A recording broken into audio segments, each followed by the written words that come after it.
Welcome to another episode of Music Pro Musings with Danny J. Lewis. So this week we're going to talk about a subject that's very important for a whole bunch of people on the underground house scene. And what it is swing. Now swing for some people is a feel. It's a rhythmic kind of a vibe, an atmosphere that exists on particular sets of programming. And when I was at Point Blank, I used to spend a lot of time going into detail talking about the grid and the impact of swing on positions in the grid.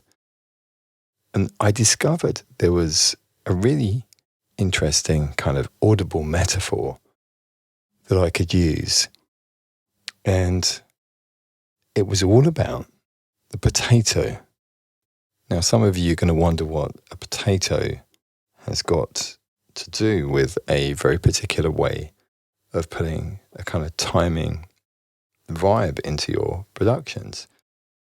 Now, the way that this timing thing works is that if you were to create a grid and do your drum programming into that grid, and the grid is one bar subdivided into 16 equal steps. Many sequences, hardware sequences, are 16-step sequences, and they're equal. So every single step is equal. There's no difference in the timing.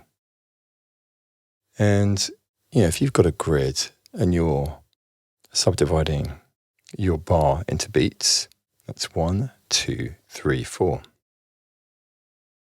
If you're increasing the resolution, adding essentially more granularity to that grid, you can subdivide it to 8. So that would be 1 and 2 and 3 and 4, and being the halfway point. And then you could, of course, subdivide it again.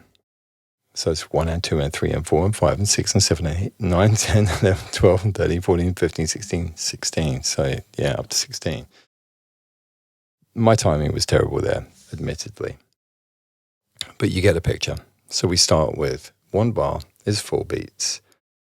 Then we add another division in between those beats to create the 8th subdivisions.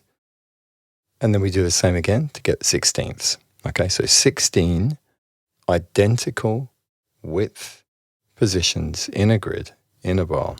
So that's our 16th grid. And that's what we refer to as straight 16s.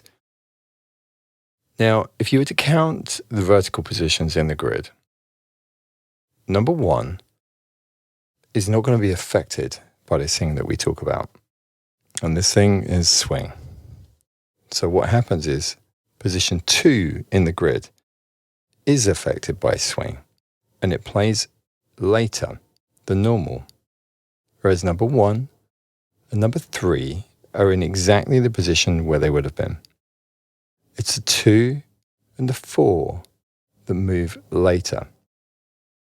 So the way this is if you start to notice patterns, you may have noticed already that this is the even numbers in the 16th grid are the ones affected by swing. So they're the ones that move over to the right.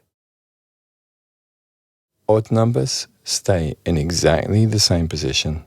Even numbers move later. Now, the amount that they move later is dependent on the amount of swing.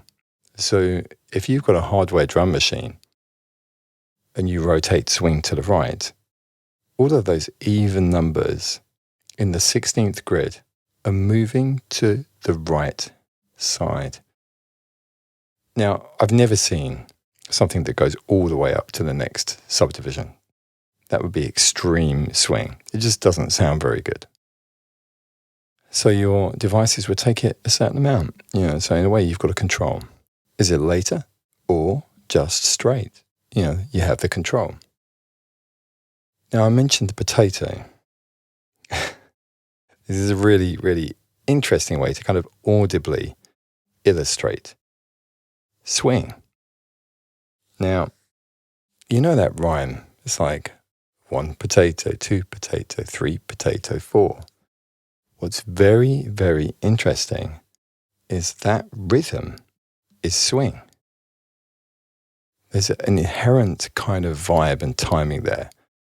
1 potato, 2 potato, 3 potato, 4.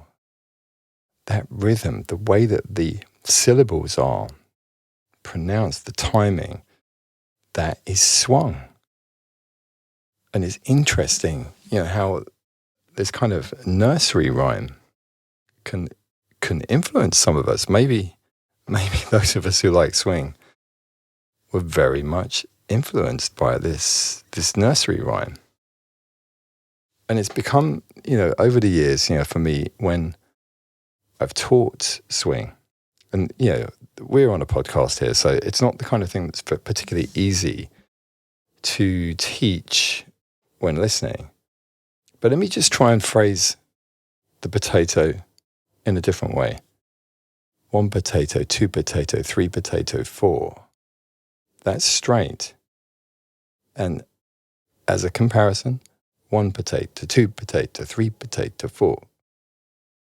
You can feel the kind of, it's a vibe. Swing is something that I've been naturally drawn to. I'm not going to say it's definitely because of the nursery rhyme. But I'm just drawn to it, and actually, you may have noticed that a triplet grid can sometimes feel similar to swing. And that's because if you were to take a look, you'd notice that on the triplet grid, some of those positions will be in the same position as the swung 16th. So it's really interesting. The next time you want to try to explain swing to somebody, just see how it goes with a potato.